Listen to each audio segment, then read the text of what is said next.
صبحی ساکی شبنم با گل نشیند، دیلی من از نومی تو ملرزد. در کوچه های خاموشی شب صدای قدم های تو مرا میابد. چشمانت مثلی آسمانی بهار، پر از آرزو پر از نو. هر نگاهت یک قصه است، من در آن قصه گم شدم ای یار. هر شب نامی تو را میگویم و ستاره ها زیر دلم. اگر دنیا از من بگیرد همه چیز بس از برم، اگر با تو مانم.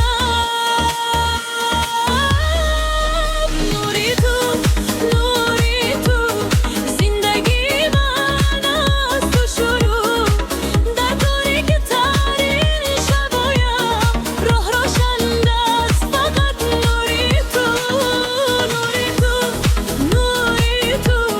در دلی من میسوزد همیشه. من به تو یک لحظه نمیشوم، تو نفسی من تو همیشه.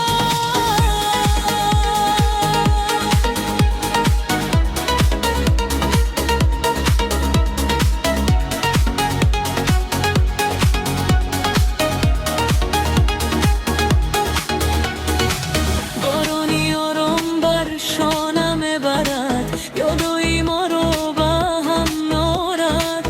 دستی تو در دستم اگر باشد، هر دردی دنیا گم میشود. لبخندت مثلی صبحینم، امید مورد به دلی خسته.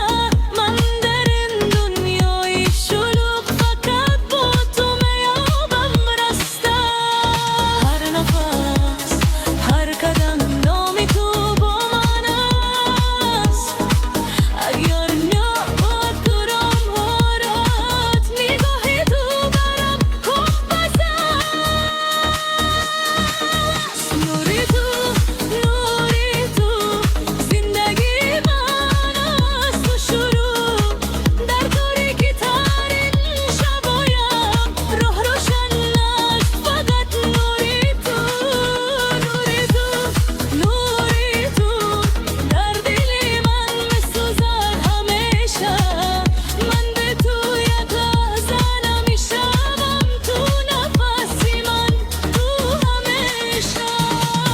اگر شب و در شبند، اگر باده های سر بیاین، من نمیترسم از این دنیا.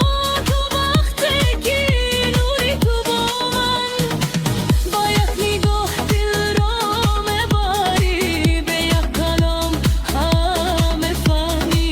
عشقی موسده اما عمیق است، مثل دریا به انتها. نوری تو فقط نوری تو، در سکوتی دل صدای تو. هرچی